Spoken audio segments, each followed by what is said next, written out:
ఓం విఘ్నేశ్వరాయ నమ. సంపూర్ణ రామాయణము బాలకాండ అధ్యాయం 5. జగన్నాథుడైన వాడు సర్వలోకాల చేత నమస్కారం చేయించబడేవాడు 12 నెలలు కౌసల్య గర్భవాసం చేసి చైత్రమాసములో నవమి తిథి రోజు పునర్వసు నక్షత్రంలో కర్ణాటక లగ్నంలో శ్రీరామచంద్రమూర్తి జన్మించారు. అదే సమయంలో కైకేయికి పుష్యమే నక్షత్రంలో మీనలగ్నంలో భరతుడు జన్మించాడు. తరువాత సుమిత్రకు లక్ష్మణుడు శత్రుఘ్నుడు జన్మించారు. తనకు 4 కుమారులు పుట్టారని తెలిసి దశరథుడు చాలా ఆనందపడ్డాడు. కోసల దేశంలోని ప్రజలంతా సంబరాలు జరుపుకున్నారు. అదే సమయంలో బ్రహ్మగారు దేవతలతో ఒక సభ తీర్చారు. శ్రీ మహావిష్ణువు భూలోకంలో రాముడిగా అవతరించారు. రావణ సంహారంలో రాముడికి సహాయం చేయటానికి మీరందరూ మీ అంశలతో కొంతమందిని సృష్టించండి. పార్వతీదేవి శాపం వలన మీకు మీ భార్యల వల్ల సంతానం కలగదు. కాబట్టి మీతో సమానమైన తేజస్సు పరాక్రమము కలిగిన వానరులను గంధర్వ అప్సరస కిన్నెర స్త్రీల యందు కనండి అని చెప్పారు. దేవతలందరూ రామకార్యం కోసం పుట్టటము మన అదృష్టమని ఆనందపడ్డారు. అప్పుడు బ్రహ్మ ఒకసారి నాకు ఆవలింత వచ్చింది. అప్పుడు నా నోట్లో నుంచి ఒకడు కింద పడ్డాడు. అతడే జాంబవంతుడు. ఇక మీరు సృష్టించండి అన్నారు. ఇంద్రుడి అంశతో వాలి జన్మించాడు. సూర్యుడి అంశతో సుగ్రీవుడు జన్మించాడు. బృహస్పతి అంశతో తారుడు జన్మించాడు. కుబేరుడి అంశతో గంధమాదనుడు జన్మించాడు. అశ్విని దేవతల అంశతో మైందుడు దివిదుడు జన్మించారు. అగ్ని అంశతో నీలుడు జన్మించాడు. వాయువు అంశతో హనుమంతుడు జన్మించాడు. పర్జన్యుడికి శరభుడికి వరుణుడికి సుషేనుడు జన్మించారు. దేవతలు ఇలా సృష్టించటం చూసిన ఋషులు మేము కూడా సృష్టిస్తామని కొన్ని కోట్ల వానరాలను సృష్టించారు. రాముడు పుట్టిన 11 రోజులకు జాతా శౌచం పోయాక ఆయనకు నామకరణం చేయించారు. కులగురువైన వశిష్ఠ మహర్షి సర్వజనులు ఆయన గుణాలు చూసి పొంగిపోయేదరు.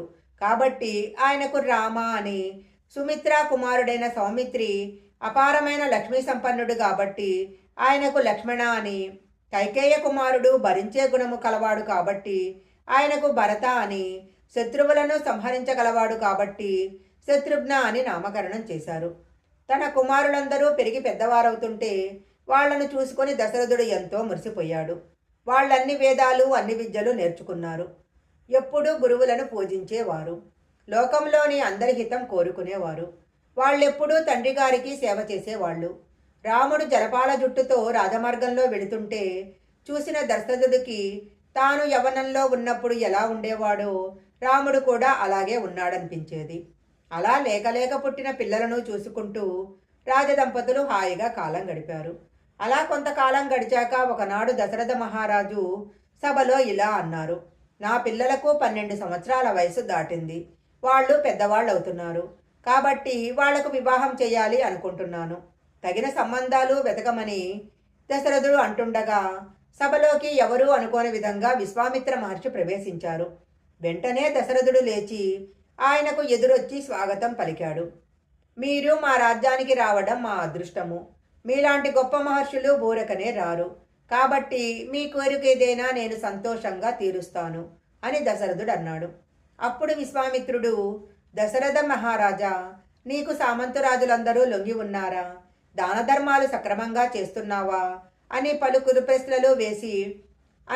కుశల ప్రశ్నలు వేసి నాకు ఒక కోరిక ఉంది, నువ్వు తీర్చాలి అన్నారు. నీ పెద్ద కొడుకైన రాముడిని నాతో పంపిస్తావా? మా యాగాలకు అడ్డు వస్తున్న రాక్షసులను వధించటానికి తీసుకెళ్తాను అని విశ్వామిత్రుడు అన్నాడు. ఆ మాట విన్న దశరథుడు కింద పడిపోయాడు. మెల్లగా తేరుకున్న దశరథుడు, ఇంకా 16 సంవత్సరాలు కూడా నా రాముడికి రాలేదు. ఆ రాక్షసులను ఎలా సంహరించగలడు? కావాలంటే నేను నా చదురంగ బలాలతో వచ్చి రాక్షస సంహారం చేస్తాను. పోనీ రాముడే రావాలంటే రాముడితో నేను కూడా వస్తాను అని దశరథుడు ప్రాధేయపడ్డాడు. రాముడు పిల్లవాడు, ఏం చేయలేడు అని నువ్వు అనుకుంటున్నావు. కానీ రాముడంటే ఎవరో నాకు తెలుసు, వశిష్ఠుడికి తెలుసు. రాముడు రాక్షసులను వధించి తప్పక తిరిగొస్తాడు. నువ్వు తండ్రివి కాబట్టి రాముడి మీద ఉన్న పుత్రవాత్సల్యం వల్ల నువ్వు తెలుసుకోలేకపోతున్నావు. రాముడిని నాతో పంపించు అని విశ్వామిత్రుడు అన్నాడు.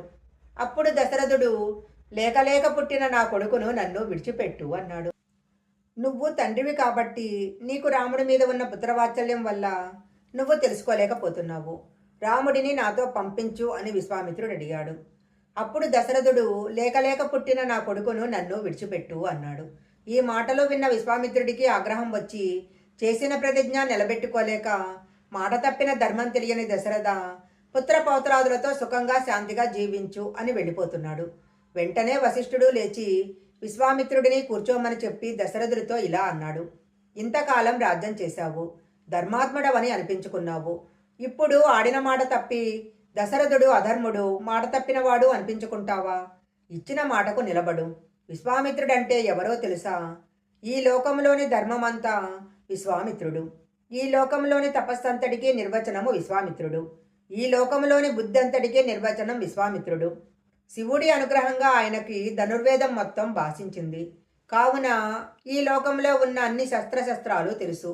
ఇన్ని తెలిసిన విశ్వామిత్రుడు తనను తాను రక్షించుకోగలడు.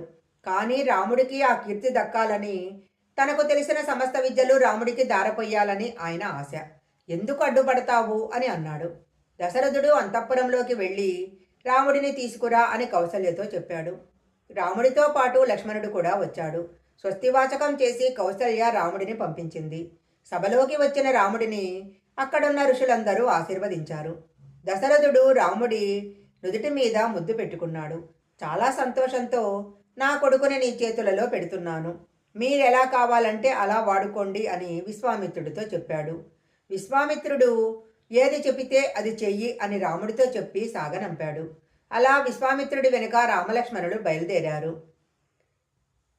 సంపూర్ణ రామాయణము 5వ అధ్యాయం సంపూర్ణం.